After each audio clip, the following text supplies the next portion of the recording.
What is a video game? It's just a set of problems. It could be anything. Civilization is problems in history. Halo's problems in a fantasy world of fighting. Chibi Robot is problems on how a 4-inch robot could clean a house. It doesn't matter what the problems are. All a video game is a set of problems that you must solve in order to win.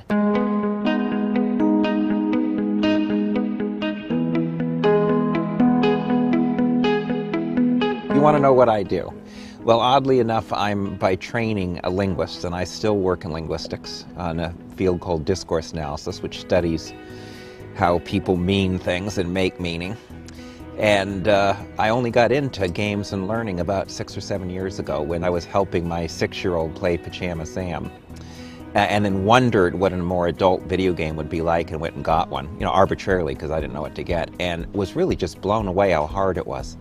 But after I played a number of hours poorly, I really was fascinated by this cultural phenomena that people are paying for a long and hard and difficult thing that has to be successful in teaching them to play it, because it'll go broke if it doesn't.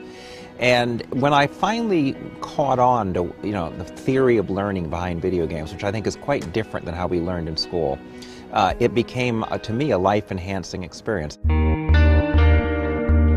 Take real-time strategy games, which are the most complex video games. A game like Rise of Nations has over 350 commands, essentially hundreds of variables interacting. You play it for hours, you run civilizations. I mean, it's just more complex than what any kid would see in school. We have evolved an almost perfect way to teach these incredibly complex games. So there are kids addicted to Civilization. I mean, and yet Civilization, I defy any adult to go play Civilization, and they will usually give up in 25 minutes. So let's talk about assessment, because assessment and testing is what drives our current school system. If you're not happy with how schools teach today, they teach that way because of the tests we have. So we've come to realize we're not going to change the paradigm of schooling and get deeper learning in it, learning for problem solving and innovation, unless we change the tests and change the assessment, because they drive the system. Now, here's a little thought experiment about assessment for anybody who's a gamer.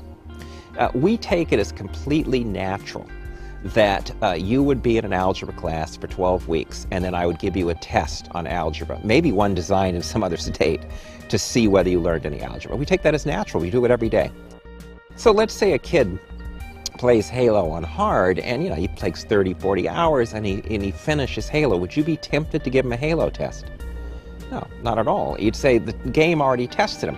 So let's think, why is it that we're not tempted to give him a Halo test, but we are tempted to give that algebra test and use that as the judgment? Well, it's because you actually trust the design and learning of Halo better than you trust the design and learning of that algebra class. And I think that's where we're going. We're going to be able to create learning that is so immersive, so deep, so rich in information about the development of people in that learning space, that the idea that we let some tests made in a different state trump what happens outside of that learning will become primitive. We will see it as a very primitive thing.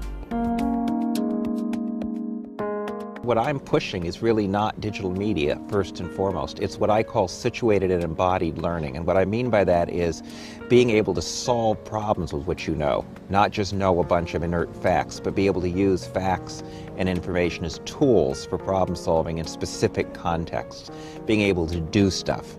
Now, if you think about this, this is actually returned to an earlier age, because in the 18th and 19th century, most scientists were amateurs, in the sense they didn't have credentials, they didn't work for universities. Darwin never worked for the university. He was, could take care of himself, and he did his science. And people wrote letters. I mean, instead of journal articles, they wrote letters to each other, and they did science together, and they helped each other, and they mentored each other. Schools in America, for the first time in history, have genuine competition. And that's because companies, large and small, are selling 24/7 learning customized to you and your learning style outside of school. And you can learn didactically or in performance-based, any way you want. It's customized to you. Some people are doing it for profit. So we have a curriculum and a school system out of school now, and it's in community centers, it's in libraries, it's in privileged homes. And it's based in this digital learning and also in the situated, contextualized, problem-solving learning where you can do and articulate your knowledge. And it's making some of our skill and drill schools look bad. That system is going to put pressure on schools, and it is already operating by deeper forms of assessment that are built, where the assessment is integrated with the learning, where it's based on copious information, and where it's used to customize the learning back to you, as well as to give information across all the stakeholders so they can resource the learner. It's a new phenomena where we really have two school systems. We have a school system for the 21st century in popular culture where people are thinking about complex systems and kids are producing their own knowledge, whether it's about the weather or robotics or machinima or digital media. And then we have a school system that's basically giving you the basics of numeracy and literacy. And that pressure, I think, will bring about real change.